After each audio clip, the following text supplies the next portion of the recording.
भारत के उत्तर में बसा एक छोटा सा पहाड़ी गांव था, देवलगढ़। गांव छोटा था, लेकिन वहां के लोग सादगी और मेहनत से भरे थे। उसी गांव में रहता था एक लड़का, रवि।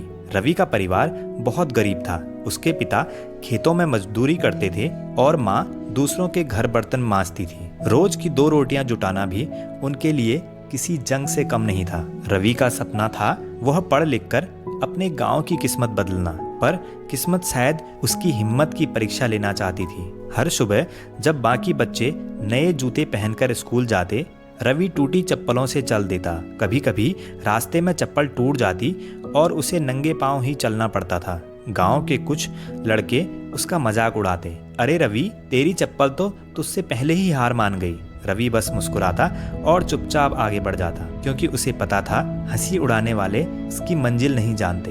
रात में जब पूरा गांव सो जाता, रवि दिए की मंद रोशनी में पढ़ाई करता। कई बार भूखा सोता, पर किताबों से रिश्ता नहीं तोड़ता।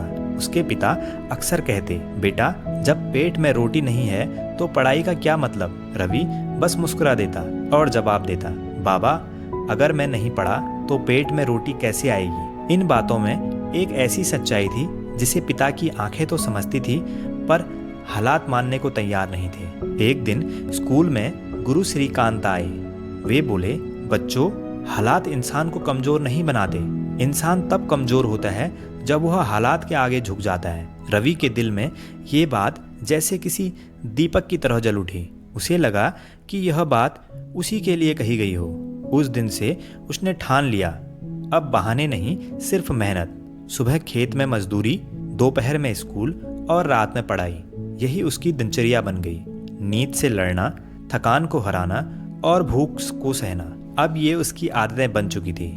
कभी कभी उसकी माँ कहती, रवि, थोड़ा आराम कर ले बेटा, तो वह मुस्कुराकर कहता, अम्मा, अगर अब रुका तो आगे कौन चलेगा। गांव के लोग उसे देखकर ताना मारते, किसान का बेटा है, पढ़ लिख कर अफसर थोड़ी बनेगा।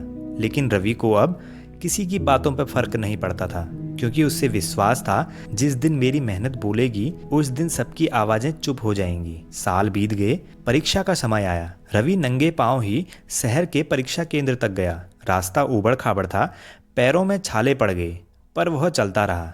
हर कदम पर दर्द था, लेकिन उस दर्द के भीतर एक अजीब सी ताकत छुपी थी। वह खुद से कहता, अगर आज रुक गया तो कल कोई रवि दोबारा सपना देखने से डर जाएगा। कुछ हफ्तों के बाद जब नतीजे आए, गांव के चौपाल में डाकिया चिट्ठी लेकर आया। उसमें लिखा था, रवि ने जिले में पहला स्थान प्राप्त किया। पूरा गांव स्तब्ध था। जो लोग कभी उसकी मजाक उड़ाते थे, आज वही उसकी तारीफ कर रहे थे। रवि के पिता की आंखों में आंसू थे। माँ का चेहरा गर्व से चमक रहा था। रवि ने चुपचाप अपनी टूटी चप्पल को देखा।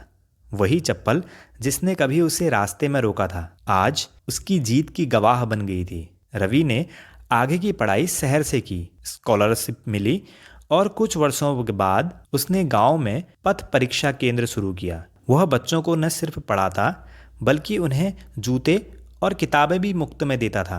वह कहता था, मैं नहीं चाहता कि किसी बच्चे का सपना टूटी चप्पल की तरह अधूरा रह जाए। एक दिन वही गुरु श्रीकांत उनके केंद्र में आए। रवि उनके चरण छूकर बोला, गुरुजी, आपकी बात याद है, हालात नहीं, सोच इंसान को बड़ा बनाती है। गुरुजी मुस्कुराए और बोले, और बेटा, तेरी टूटी चप्पल अब इस गांव की नई राह बन गई है। रवि की आंखों में आंसू थे।